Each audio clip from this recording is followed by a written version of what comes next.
DEM Partili Diyarbakır Büyükşehir Belediyesi daha yeni 610 işçinin işine son vermişken şimdi de sözleşmeli personelin işine son vermeye hazırlanıyor. Performans değerlendirmesi adı altında sözleşmeli personeli işinde, mesleğinde yetersiz gösterip yıl sonu itibariyle sözleşmelerini yenilememek suretiyle işlerine son verileceği görülüyor. Bu emeğe açık bir saldırıdır. Bu alın terini hiçe saymaktır. Bu bir ikiyüzlülüktür. Partizanca ucuz bir kadrolaşma taktiğidir. Bu insanca çalışmanın ve emeğin değerinin ayaklar altına alınmasıdır. İnsana zerre kadar değer vermeyen, insan hayatını kolayca harcanacak bozuk para gören, sözde belediye yönetiminden her türlü hareketi beklemek gayet doğal aslında. Ancak bir kişinin ekmeğini elinden almaktan daha büyük gaddarlık, ekmeğini çalmaktan daha büyük hırsızlık olabilir mi? Bunları düşünürken sağ olsun Diyarbakır Büyükşehir Belediyesi imdada yetişti. Gaddarlığın ve hırsızlığın sadece dağda değil, obada da olabileceğini tüm Diyarbakır'a gösterdi. Halen de göstermeye devam ediyor. Sözleşmeli belediye personelinin işine son verme, elinden ekmeğini alma, emeğini çöpe atma uğraşı içindeki Büyükşehir Belediyesi'nin elinde hiçbir gerekçe yok. Sadece zalim, gaddar, hukuksuz bir tavır var. Ama bu gaddarlık, hırsızlık, haksızlık karşısında büyük bir suskunluk var.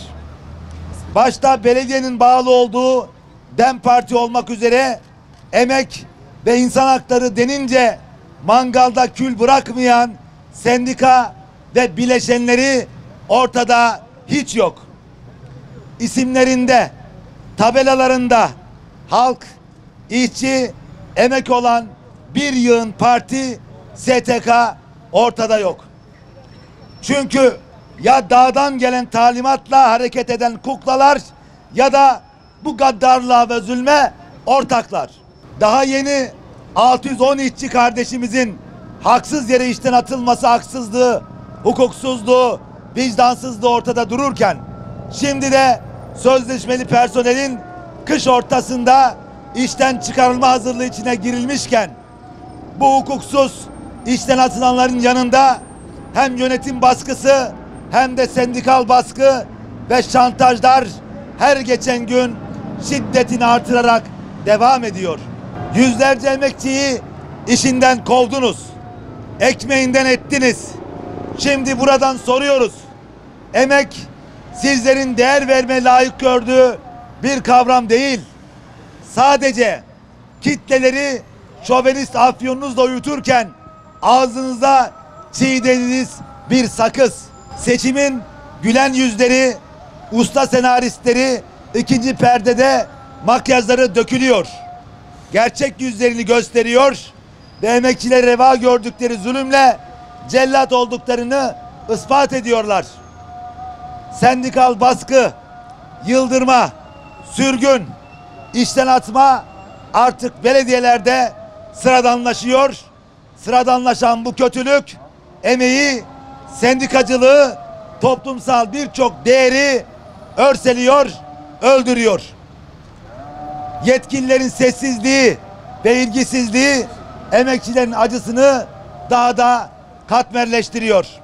Her siyasi tablo değiştiğinde insanların ekmeğiyle oynanmaması için sözleşmelilerin kadroya geçirilmesi adına mücadele veren Hak İş Memur Sen ailesinin fertleri olarak bizler memurun, sözleşmeli personelin, işçinin, emekçinin işten çıkarılması bu kadar basit olmamalı diyoruz.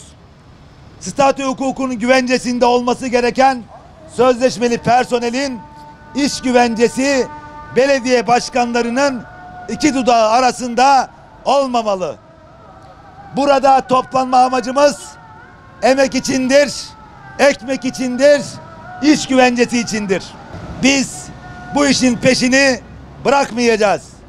Bu sese ses, bu çadıra nefes, mücadeleye omuz vermeye devam edeceğiz. Biz memurseniz, biz hak işiz, biz bunun için varız. Kardeşlerimizin haklı davaların yanındayız.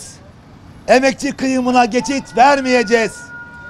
Belediyelerin, başkanlarının, ideolojik ırkçıların, partizanlık virüsü taşıyanların, emeği, ekmeği ve emekçiyi hedef alanların haksız, zorba, hukuksuz ve şuursuz iş ve işlemlerine sessiz kalmayacak, biz çökmeyeceğiz ve seyirci olmayacağız. Haklıyız, güçlüyüz, kazanacağız. Haklıyız, güçlüyüz, kazanacağız.